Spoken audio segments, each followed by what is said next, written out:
Gujarat Titans ವಿರುದ್ಧದ ಪಂದ್ಯದಲ್ಲಿ royal Challengers Bengaluru ತಂಡದ ನಾಯಕ ರಜತ್ ಪಾಟಿದಾರ್ ಅವರ ಔಟ್ ಇದೀಗ ವಿವಾದಕ್ಕೆ ಕಾರಣವಾಗಿದೆ. ಗುಜರಾತ್ ತಂಡದ ಜೇಸನ್ ಹಿಡಿದ ಕ್ಯಾಚ್ ಬಗ್ಗೆ ವಿರಾಟ್ ಕೊಹ್ಲಿಯೂ ಸೇರಿದಂತೆ ಆರ್ಸಿಬಿ ತಂಡದ ಆಟಗಾರರು ಅಸಮಾಧಾನ ವ್ಯಕ್ತಪಡಿಸಿದ್ದಾರೆ.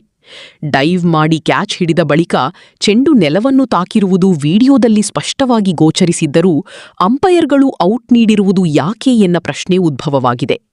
ಒಟ್ಟಾರೆ ಇದು ಔಟೋ ಅಥವಾ ನಾಟೌಟೋ ಎಂದು ಸಾಮಾಜಿಕ ಜಾಲತಾಣಗಳಲ್ಲಿ ತೀವ್ರ ಚರ್ಚೆ ನಡೆಯುತ್ತಿದೆ. ಅಹಮದಾಬಾದ್ನ ನರೇಂದ್ರ ಮೋದಿ ಕ್ರೀಡಾಂಗಣದಲ್ಲಿ ಏಪ್ರಿಲ್ 30 ಗುರುವಾರದಂದು ನಡೆದ ಪಂದ್ಯದಲ್ಲಿ ರಾಯಲ್ ಚಾಲೆಂಜರ್ಸ್ ತಂಡ 19.2 ಓವರ್ಗಳಲ್ಲಿ 155 ರನ್ಗಳಿಗೆ ಔಲೌಟ್ ಆಯಿತು. ಗುಜರಾತ್ ಟೈಟಾನ್ಸ್ ತಂಡದ ಬಿಗುದಾಳಿಗೆ ಆರ್ಸಿಬಿ ಬ್ಯಾಟರ್ಗಳು ನಿರುತ್ತರರಾದರು. ಜಾಕಬ್ ಬೆಥೆಲ್ ಅವರ ವಿಕೆಟ್ ಬೇಗನೆ ಬಿದ್ದರೂ ವಿರಾಟ್ ಕೊಹ್ಲಿ 13 ಎಸೆತದಲ್ಲಿ 28 ರನ್ ಅವರು ಒಂದೇ ಓವರ್ನಲ್ಲಿ 5 ಬೌಂಡರಿ ಬಾರಿಸಿ ಉತ್ತಮ ಲಯದಲ್ಲಿದ್ದಂತೆ ಕಂಡರು. ಆದರೆ ರಶೀದ್ ಖಾನ್ ಎಸೆತದಲ್ಲಿ ಮಿಡ್ ವಿಕೆಟ್ನಲ್ಲಿದ್ದ ರಬಾಡಾಗೆ ಕ್ಯಾಚಿತ್ತು ಔಟ್ ಆದರು.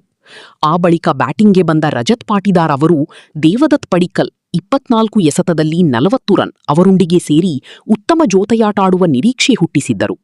ಆದರೆ ಅರ್ಷದ್ ಖಾನ್ ಅವರು ಎಸೆದ 8ನೇ ಓವರ್ನಲ್ಲಿ ದೊಡ್ಡ ಹೊಡೆತಕ್ಕೆ ಯತ್ನಿಸಿದಾಗ ಚೆಂಡು ಎತ್ತರಕ್ಕೆ ಚಿಮ್ಮಿತು.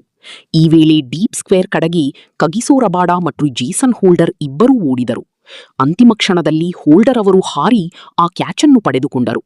ಆದರೆ ಕ್ಯಾಚ್ ಪಡೆದ ವೇಳೆ ನೆಲಕ್ಕೆ ಬೀಳುವ ವೇಳೆ ಚೆಂಡು ನೆಲಕ್ಕೆ ತಾಕಿದ್ದು ಸ್ಪಷ್ಟವಾಗಿತ್ತು. ಇದಕ್ಕೆ ಅಂಪೈರ್ಗಳು ಔಟ್ ಕೊಟ್ಟದ್ದನ್ನು ಡಗೌಟ್ನಲ್ಲಿದ್ದ ವಿರಾಟ್ ಕೊಹ್ಲಿಯವರು ಅಸಮಾಧಾನ ವ್ಯಕ್ತಪಡಿಸಿದ್ದರು. ಚೆಂಡು ನೆಲಕ್ಕೆ ತಾಗಿರುವುದರಿಂದ ಇದು ನಾಟೌಟ್ ಎಂದು ವಾದಿಸಿದ್ದರು. ಆದರೆ 3ನೇ ಅಂಪೈರ್ ಸಹ ಔಟ್ ಎಂದು ತೀರ್ಪು ನೀಡಿದ್ದರಿಂದ ರಜತ್ ಪಾಟಿದಾರ್ ಅವರು ವಿಕೆಟ್ ಕಳೆದುಕೊಂಡರು.